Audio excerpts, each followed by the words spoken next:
entender, gente, como é que funciona um mandato coletivo. Vai, quem vai começar me explicando? Paulinha. Eu escolho Sobra você. pra advogada. Isso. Porque deve ter algumas implicações Legal. jurídicas, né? Tem várias. Na verdade, a Constituição brasileira e nosso regulamento jurídico no geral prevê que o mandato ele é personalíssimo, o mandato é de uma pessoa. Então, a ideia de um mandato coletivo é uma ideia que surge muito dos movimentos sociais, é uma coisa que, na verdade, a gente inventou. O primeiro mandato coletivo eleito no Brasil foi eleito em 2016, em 2018 outros 2 foram eleitos, e agora a gente já tem cerca de 30 mandatos coletivos no país, tem até uma frente nacional de mandatos coletivos, e nas últimas eleições foram quase 300 candidaturas coletivas. Então, é uma coisa que eu acho que veio para ficar na política brasileira.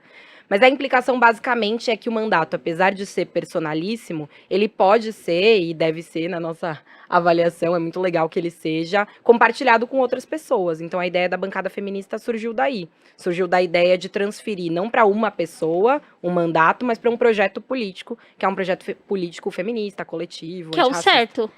Eu acho que, assim, a gente não pode dizer que mandatos individuais não necessariamente não são coletivos, né? Não dá para reduzir isso. Muita gente está em mandatos individuais, vem de movimentos sociais, constrói isso de forma coletiva.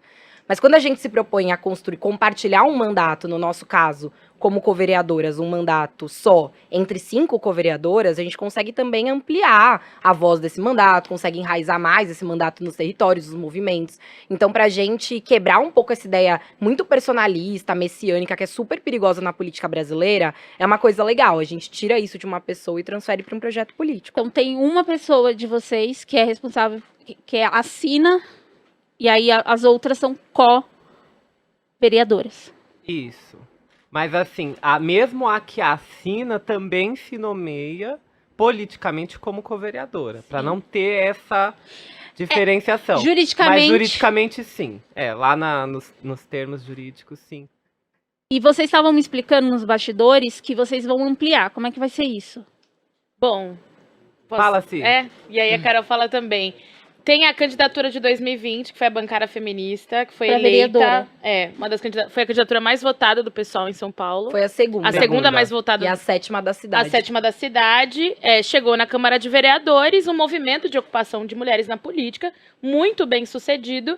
E esse ano tem as eleições em 2022. Então, a nossa movimentação é de ampliação. Então, o nosso projeto para 2022 é que nós somos pré-candidatas a deputadas estaduais. Eu, por exemplo, não fazia parte do time 1 da bancada feminista municipal. Fui candidata a vereadora em 2020, uma candidatura do movimento de mulheres negras também. A gente é parceira há muitos anos.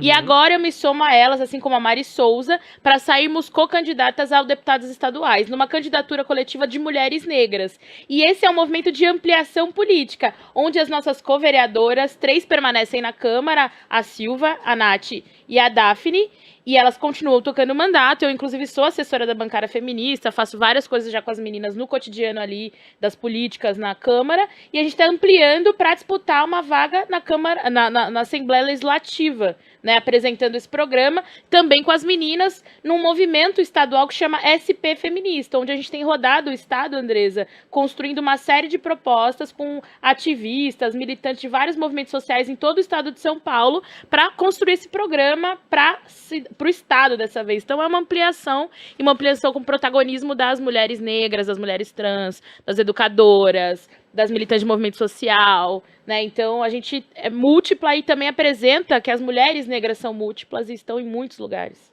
Então é uma ampliação, né? Então é quase 2 mandatos, né? A ideia é que sejam 2. 2 mandatos, muito Sim. legal. Carolina, vocês, né? Vocês fazem parte, inclusive, de uma renovação política, certo? Sim. Como é que é isso para você? Como é que você se sente fazendo parte de uma renovação política? Porque o que a Paula apresenta aqui é novas possibilidades de se pensar política. A ideia de um mandato coletivo, inclusive, é expandir a ideia de que política é uma coisa tocada por várias pessoas e é um projeto coletivo e não individual. Como é que fazer parte disso para você?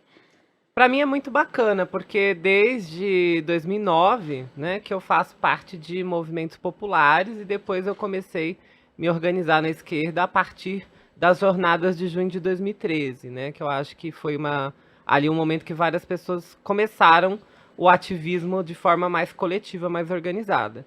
Então eu acho muito interessante, né, tanto no sentido de a gente conseguir apresentar esse novo formato mais coletivizado para um espaço institucional tão engessado, principalmente se a gente pensa em Câmara Municipal, que é um dos mais antigos, né, que vem da colônia, mas também pela representatividade e o projeto disso, né?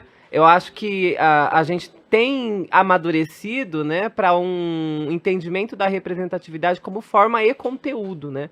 Então, acho que a gente, na bancada feminista, tem lutado bastante e conseguido pautar isso, né? Nós, além de sermos, sim, as mulheres feministas, socialistas, negras, que estão nesses espaços, que está nesse espaço para fazer política, nós também temos um compromisso com esses movimentos sociais, com essas agendas políticas coletivas. Então a gente não é só uma bancada coletiva porque tem mais de uma pessoa, né? Tem 4, 5. Não. A gente é também porque os movimentos que nós fazemos parte estão conosco. Então, a ABRAE, que é a Associação Brasileira Intersexo, que eu ajudei a fundar, né, a primeira associação de pessoas que nasceram com aspectos biológicos dos dois sexos, ela está conosco no mandato, no nosso GT LGBT. A ANTRA está junto conosco.